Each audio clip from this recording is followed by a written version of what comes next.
அனைவருக்கும் வணக்கம். கடகராசிக்காரர்களுக்கு நன்கு நாடகமாடுவதைக் கண்டு சரியான முடிவெடுக்கக்கூடிய இனிமையான தருணமாகவும், நல்ல செய்தி கிடைக்கக்கூடிய, நல்ல நேரம் ஆரம்பிக்கக்கூடிய ஒரு இனிமையான தருணமாகவும் கடகராசிக்காரர்களுக்கு அமைவதற்கான வாய்ப்பு இந்த வருடத்தின் இறுதியிலும் 2024 துவக்கத்திலும் கிடைக்க இருக்கிறது.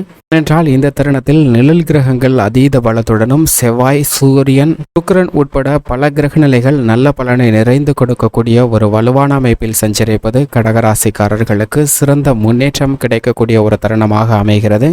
நன்கு நாடகமாடுவதைக் கண்டு முடிவெடுக்கும் நேரமாகவும், நல்ல செய்தியுடன் நல்ல நேரம் ஆரம்பிக்கும் தருணமாகவும் இந்த வருடத்தின் இறுதியில், அதாவது 2023 ஆண்டின் இறுதியும் 2024 ஆண்டு துவக்கமும் எப்படி அமைய போகிறது என்பதை சற்று விரிவாக பார்க்கலாம். அதாவது 27/12/2023 முதல் 2/1/2024 வரை எப்படி அமைகிறது, இந்த 7 நாட்கள்ல கிரகநிலைகளின் அமைப்பு எப்படி உள்ளது என்று ஆராய்ந்து பார்க்கும் போது, முழு சுப கிரகமும் தோஷமற்றவருமாக இருக்கக்கூடிய குரு மேசராசியில் விரைவாக நன்மைகளை அள்ளித்தரக்கூடிய ஒரு அமைப்பில் வக்ர நிவர்த்தி பெற்று நேர்கதியில் சஞ்சரிக்கிறாருங்க. குரு தனது பலத்துடன் சஞ்சரிப்பது வரவேற்கத்தக்க ஒரு அமைப்பாக பார்க்கப்படுகிறது. ஏனென்றால் குருவினுடைய இந்த மாறுதல் பல்வேறு வகையில நன்மையை அள்ளி கொடுக்கக்கூடிய ஒரு அமைப்பாக பார்க்கப்படுகிறது. எனவே குரு பகவான் எதிர்பாராத நல்ல பல அதிர்ஷ்ட யோக வாய்ப்புகளையும் முன்னேற்றத்தையும் கொடுக்கக்கூடிய ஒரு வலுவான அமைப்பில் சஞ்சரிக்கிறாருங்க. இது வரவேற்கத்தக்க ஒரு அமைப்பாக பார்க்கப்படுகிறது. சந்திரனை பொறுத்த வரைக்கும் மிதுனம், கடகம் மற்றும் சிம்மம் ஆகிய ராசிகளில் சஞ்சரிக்க போகிறாருங்க. சந்திரன் ஆட்சி பலம் பெறக்கூடிய ஒரு வாரமாக இந்த வாரம் பார்க்கப்படுகிறது. பல்வேறு விதமான காரியங்கள்ல இருக்கக்கூடிய நெளிவு சுழிவுகளை கண்டு அவற்றை எப்படி சரிவர நேர்த்தியாக செய்வது என்ற ஒரு சிறந்த வலுவான ஆற்றலை கொடுக்கக்கூடிய வகையில் சந்திரன் ஆட்சி பலம் பெற்று சஞ்சரிக்கக்கூடிய வாரமாக பார்க்கப்படுகிறது. எனவேதான் இந்த வாரத்தில் பல தடைகள் விலகி எதிர்பார்க்கக்கூடிய நல்ல முன்னேற்ற வாய்ப்புகள் நிறைந்து கிடைக்க போகிறதுங்க. 2024 ஆண்டின் துவக்கத்தில் எதிர்பார்க்கக்கூடிய மாற்றத்தை மகிழ்ச்சியாக பெறக்கூடிய ஒரு தருணமாக சந்திரன் அமைத்து கொடுக்க போகிறார். சந்திரனின் அமைப்பு பல்வேறு விதமான காரியங்களை வெற்றிகரமாக செய்து முடிக்கக்கூடிய ஒரு அமைப்பாக பார்க்கப்படுகிறது. கன்னிராசியில் மோட்சக்காரகரான கேது சஞ்சரிக்கிறாருங்க. கேதுவின் அமைப்பு அவரது சமகிரகமாக இருக்கக்கூடிய புதனின் ஆட்சி வீடான கன்னிராசியில் சஞ்சரிப்பதால் பல தடைகளை விலக்குகிறது. அதிலும் குறிப்பாக எதிர்மறையான கவலையான பயங்களை நீக்கி ஒரு செயல் செய்வதற்கு முன் அந்த செயல் குறித்த எதிர்மறையான சிந்தனைகளை தோற்கடிக்கிறாருங்க கேது. எனவே ஒரு செயலை துணிந்து செய்து அதில் வெற்றி பெறுவதற்கான வாய்ப்பை நிறைந்து கொடுக்கிறாருங்க. இது வரவேற்கத்தக்க ஒரு அமைப்பாக பார்க்கப்படுகிறது. மற்றொரு நிழல் கிரகமாக இருக்கக்கூடிய ராகு குருவின் ஆட்சி வீடான மீன ராசியில் சஞ்சரிக்கிறாருங்க.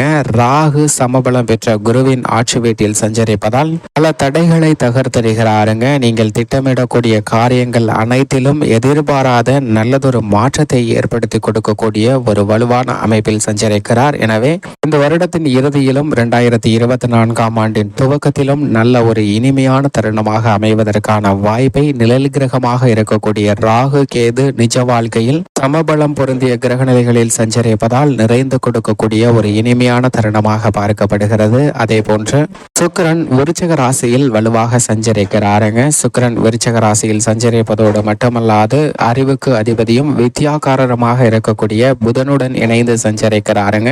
ஏனென்றால் இரு சுப கிரகங்களும் இணைவது இந்த வாரத்தில் ரெட்டிப்பு நன்மை கொடுக்கக்கூடிய ஒரு அமைப்பாக பார்க்கப்படுகிறது. ஏனென்றால் ஆட்சி பலம் பெற்று சஞ்சரிக்கிறார் சந்திரன். அப்படிப்பட்ட இந்த தருணத்தில் சுப கிரகமாக இருக்கக்கூடிய சுக்கிரனும் புதனும் இணைந்து சஞ்சரிப்பது ரெட்டிப்பு நன்மையை உருவாக்கக்கூடிய ஒரு தருணமாகவும், மகிழ்ச்சியாக பல நன்மைகள் நிறைந்து உருவாகக்கூடிய ஒரு தருணமாகவும் பார்க்கப்படுகிறது. அதிலும் குறிப்பாக நன்கு நாடகமாடவர்களிடமிருந்து விலகுவதற்கான வாய்ப்பு மட்டுமல்லாது திடீர் திருப்பங்களை ஏற்படுத்தி கொடுக்கக்கூடிய ஒரு அமைப்பாக பார்க்கப்படுதுங்க. சுப கிரகங்களாக இருக்கக்கூடிய சுக்கிரன் மற்றும் புதன் இணைந்து சஞ்சரிப்பது வரவேற்கத்தக்க ஒரு அமைப்பாக பார்க்கப்படுகிறது. எனவேதான் இந்த தருணத்தில் நல்ல செய்தியுடன் நல்ல நேரம் ஆரம்பம் என்று சொல்லக்கூடிய வகையில் பல மாறுதல்கள் உருவாகக்கூடிய ஒரு இனிமையான தருணமாக பார்க்கப்படுகிறதுங்க. அது மட்டுமல்லாது சரியான முடிவெடுக்கக்கூடிய ஒரு சிறந்த நேரமாகவும் அமைய போகிறது. பல்வேறு வகையான புதிய வாய்ப்புகளில் உள்ள தடைகளை நிவர்த்தி செய்து சரியாக தெளிவான முடிவெடுக்கக்கூடிய ஒரு சிறந்த ஆற்றலை கொடுக்கின்றனர். இது வரவேற்கத்தக்க ஒரு அமைப்பாக பார்க்கப்படுகிறது.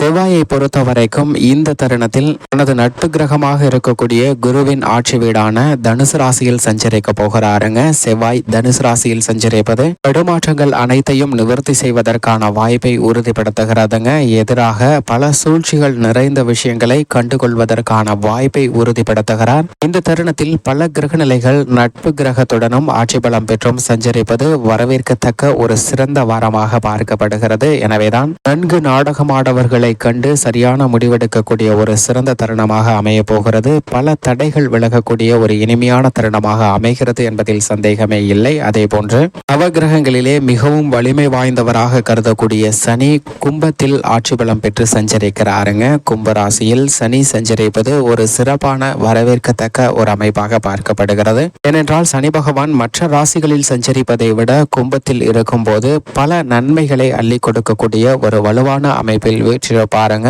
எனவே இந்த தருணத்துல உத்தியோகம் தொழில் ரீதியாக சிறந்த மாறுதலை பெறுவதற்கான வாய்ப்பும் அதில் சரியான முடிவும் நல்ல செய்தி கிடைக்கக்கூடிய ஒரு இனிமையான தருணமாகவும் அமைய போகிறது என்பதை சனி தெளிவாகவும் துல்லியமாகவும் உறுதிப்படுத்துகிறார். சனியின் அமைப்பு பல மாற்றங்களோடு சேர்ந்த முன்னேற்றத்தை உருவாக்கக்கூடிய ஒரு அமைப்பாக பார்க்கப்படுகிறது. இப்படி 27/12/2023 முதல் 2/1/2024 வரை கிரகநிலைகளின் அமைப்பு உள்ளது. கடகராசிக்காரர்களின் குடும்ப சூழ்நிலையை பொறுத்த வரைக்கும் சனி ஒருவரை தவிர மற்ற கிரகநிலைகள் அனைத்துமே பெரும்பாலும் நல்ல பலனை கொடுக்கக்கூடிய வலுவான அமைப்பில் சஞ்சரிக்கின்றன. இதிலும் குறிப்பாக இந்த வாரத்தின் மத்தியில் ஜென்ம ராசியில் ஆட்சி பலம் பெறக்கூடிய ராசியின் அதிபதியான சந்திரன் அதற்கு பிறகு 2ஆம் இடமாகிய தனஸ்தானத்தில் சஞ்சரிக்க போகிறாருங்க. ஆட்சி பலம் பெறுவது தனஸ்தானத்தில் அமர்வதால் இந்த வாரத்தில் நீங்கள் திட்டமிடக்கூடிய காரியங்கள் அனைத்திலும் நிறைந்த காரிய வெற்றியை ஏற்படுத்தி கொடுப்பார். ராசியின் அதிபதியான சந்திரன் சனியால் ஏற்படக்கூடிய பல சிரமங்களையும் விளக்குகிறாருங்க. இனி இந்த வருடத்தில் துவக்கத்திலிருந்து, அதாவது 2024ஆம் ஆண்டின் துவக்கத்திலிருந்து பல தடைகள் விலகி நல்ல முன்னேற்ற வாய்ப்புகள் நிறைந்து கிடைக்கும். ஏனென்றால் சனியினுடைய பாதிப்பும் வெகுவாக குறைய ஆரம்பிக்கும். எனவே உத்தியோக ரீதியாக தொழில் ரீதியாக சந்தித்து வரக்கூடிய பல பாதிப்புகள் விலகுங்க.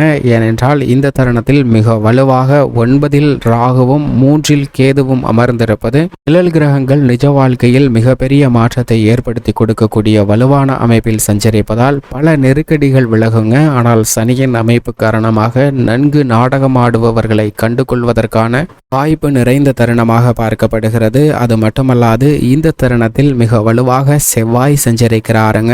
6இல் அமோகமான வளர்ச்சியை ஏற்படுத்தி கொடுக்கக்கூடிய ஒரு அமைப்பில் செவ்வாய் சூரியனுடன் இணைந்து சஞ்சரிக்க போகிறார். எனவே புதிதாக நிலம், வீடு, வாகனம் வாங்குவதற்கான அதிர்ஷ்ட யோக வாய்ப்புகள் உண்டு. அது மட்டுமல்லாது சுக்கிரன் 5இல் வீற்றிருக்கிறார். புதனும் மிக வலுவாக 5இல் சஞ்சரிக்கிறாருங்க. அமோகமான மாற்றங்களை அள்ளி கொடுக்கக்கூடிய வலுவான அமைப்பில் சஞ்சரிப்பது புதிய வாய்ப்புகளை உருவாக்கி கொடுப்பதோடு மட்டுமல்லாது நல்ல நேரம் பிறக்கக்கூடிய ஒரு இனிமையான தருணமாகவும் அமைய போகிறது என்பதை தெளிவாக உறுதிப்படுத்துகின்றன.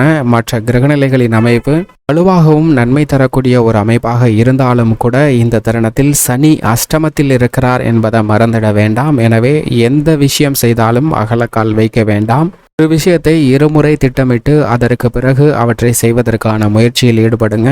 ஆடம்பர செலவுகளை தவிர்ப்பது மிக முக்கியமான ஒன்றாக பார்க்கப்படுகிறது. மேலும் சாதகமாக மாற்றிக்கொள்ள நிச்சயமாக கடகராசிக்காரர்கள் இந்த வாரத்தில் சுற்றுலா, ஆன்மீக சுற்றுலா சென்று வாருங்கள். அது மட்டுமல்லாது இந்த வருடத்தின் துவக்கத்தில் அருகாமையில் உள்ள ஆலயம் சென்று தீபமேற்றி வழிபாடு செய்யுங்கள். நிறைந்த நன்மையும் முன்னேற்றமும் உங்களுடைய வாழ்வில் இனிதாக கிடைக்கும்.